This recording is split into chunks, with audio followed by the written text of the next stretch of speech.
Well, a little closer on the horizon here on One in a couple of minutes is tonight's special programme for Ramadan, a month to remember.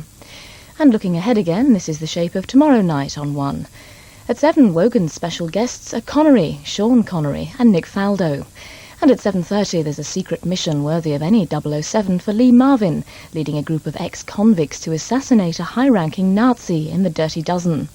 There's the start of a new series at 9:30, an award-winning 3-part drama starring Denham Elliott and Nicole Kidman, who pays a less than restful visit to the Bangkok Hilton.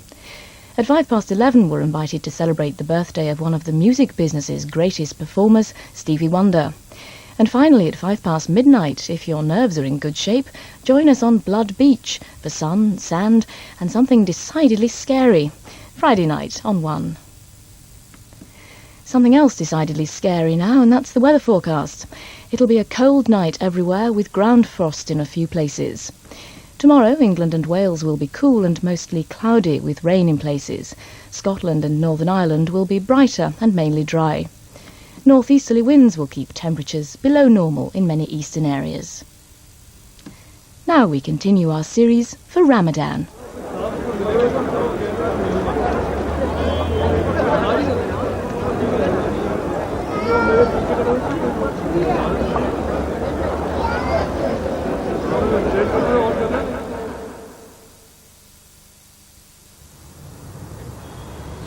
Every day during the month of Ramadan, many Muslims go to a mosque to make at least one of the obligatory 5 daily prayers.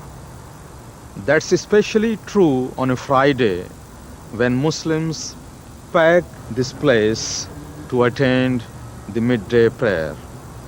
But for Muslims, the mosque is not just a prayer hall. It is a focal point for the whole community. People come here to socialize and during Ramadan to break the fast. This is the London Central Mosque and Islamic Cultural Center in Regent's Park. During Ramadan, you tend to find more people in the mosque than at other times, and not just for the prayers. If somebody is fasting and doesn't have to work, he will very often think that this is an ideal time to come and sit in the mosque and possibly read the Quran, possibly talk to others.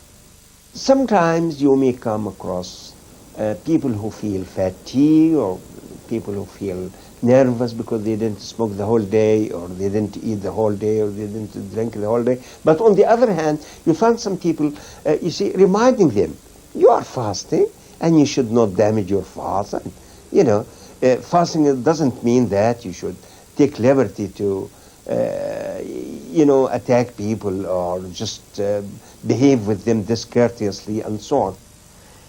Of course, during Ramadan, and obviously during the rigor of Ramadan, the presence of others who are in the same boat is to some extent a support. And I think this is why a great many Muslims like to come to the mosque more often during Ramadan than they would do otherwise. At the London Central Mosque, like many other mosques in Britain, people gather at sunset for the breaking of the fast. Sometimes 1,000, 1,500 people get together to have their breakfast at our mosque after sunset. And this practice started very modest, with 50 people, 100 people, and so on. It grew. There are many students who are busy in their study most of the day. There are many people who are busy in work. There are many people who are single. And this will relieve them and will do away with some of the problem they face so that they come and find something ready. If you visit our mosque in Ramadan, especially in the second half of Ramadan, you'll find the entire family with their children are coming to the mosque, having their breakfast together. And the children are playing, especially when it is summertime. They are playing in the front yard, enjoying the light of the mosque. and enjoying the whole atmosphere. When my daughter was 8 years old, I took her to the mosque to sort of start to sample the prayer of the evening called Taraweeh. And then I went to my prayer and I came out and I found her playing outside, in the mosque, in the courtyard of the mosque. So I said, Robert, did you come to the mosque to play? She said, oh, Daddy, we come to the mosque to pray and play. So that's how she actually sort of interpreted it. And it's true. By organizing the activities, these varied activities in Ramadan, we hope people, by their coming to the mosque, they will learn more about Islam through the lecture, through the lessons and the sermons and so on.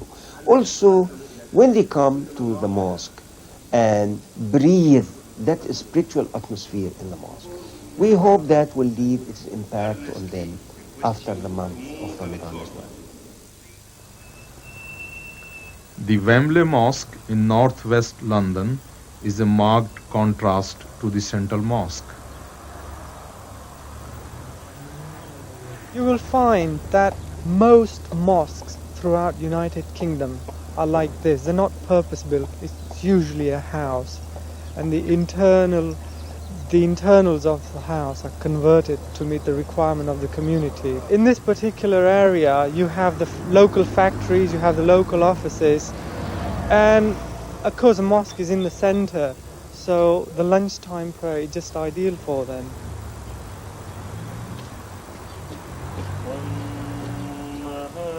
So you have the local community just pouring in at the time of the prayer.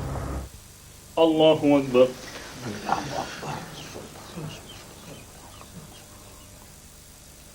سمع الله لمن حمده الله أكبر. In Ramadan, the mosque is the focal point of the community, because you'll find that's where the fast is broken by the whole community.